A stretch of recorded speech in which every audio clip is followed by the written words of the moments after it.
Welcome to The Explainer.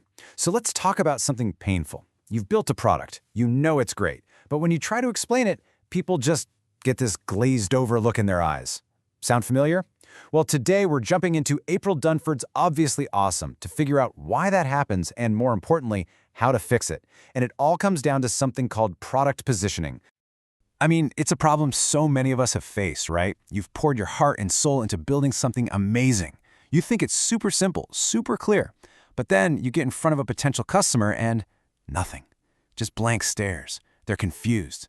And you find yourself trapped just explaining what the heck your product is instead of talking about why it's going to change their life. And here's the thing. The book argues that your first instinct, we just need more marketing, is totally wrong. It's not a marketing problem. It's a positioning problem. And I love the analogy she uses. Bad positioning is like trying to cook an omelet with rotten eggs. You could be the best chef in the world, have the fanciest pan, but if your main ingredient is bad, nobody's going to eat what you're serving. It's just doomed from the start. Okay, so let's really dig into this problem. When we run into this wall, a lot of us reach for this very familiar tool. You know, the one they taught us in business school. But as we're about to see, it's not a tool, it's actually a trap. Yep, I'm talking about this thing. The classic fill-in-the-blanks positioning statement. For decades, this has been pushed as the way to solve all your positioning problems. Just fill it out, and poof, you're done, right? Well, not so fast. And this is what you get.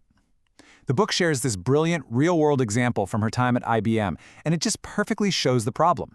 The statement it spits out is, I guess, technically true, but it's also hilariously completely useless. See, the biggest flaw in this whole template is that it assumes you already have all the hard answers figured out. It assumes you know exactly who you're competing against and what market you belong in. And, well, that's the whole point, isn't it? All right, so if that old template is basically a trap, what are we supposed to do instead? Well, the book introduces this really fundamental shift in thinking. It's not about what your product is by itself. Nope. It's all about the context you put it in. And this right here is the key. Positioning isn't some tagline you just tack on at the very end.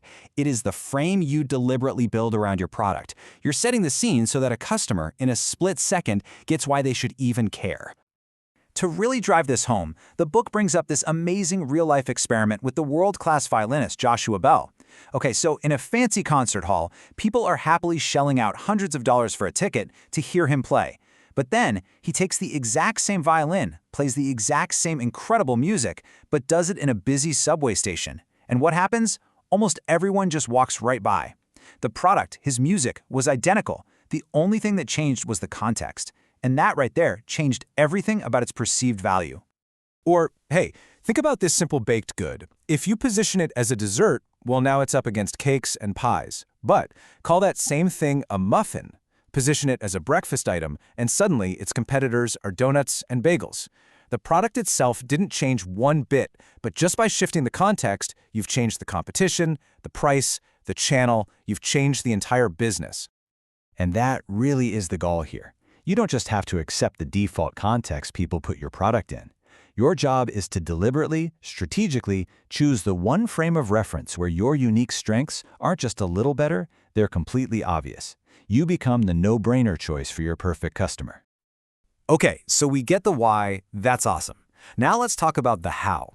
Obviously Awesome lays out a brand new framework, breaking down positioning into 5 pieces that all fit together. This is where the real work starts. So here they are, the 5 building blocks of great positioning. But here's the secret sauce. It's not just knowing what they are, it's the order you do them in. And look closely. You don't start with your product. You don't start with your amazing features. You start with the competition, with what your customers would do if you didn't even exist. Everything else flows from that starting point. Now, the book gives you a full, detailed 10-step process to put all this together. We can't go through all 10 today, but what we can do is focus on the absolute #1 most critical starting point. And it's the one most companies totally get wrong. So, what is this super important first step? Well, it's not a feature analysis, it's not a competitive deep dive, and it's definitely not a brainstorming session about your grand 5-year vision. No, the entire process, the whole thing, starts by looking inward. You start with the people who already think you're awesome, the ones who just get it, your best fit customers. I mean, think about it. These are the people who buy fast, they never haggle on price, and they're out there telling all their friends about you.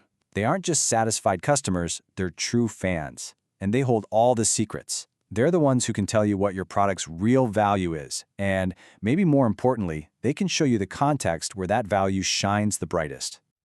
So you can see the path here, right? It's a flow. It starts with a deep, deep understanding of your best customers. And from that, you figure out your unique strengths against their actual alternatives. And only then can you confidently pick the market category that makes you the clear, obvious choice. And this is the payoff. This is why we do all this work. When you get positioning right, magical things happen. Your sales cycles shrink. You can actually charge what you're worth.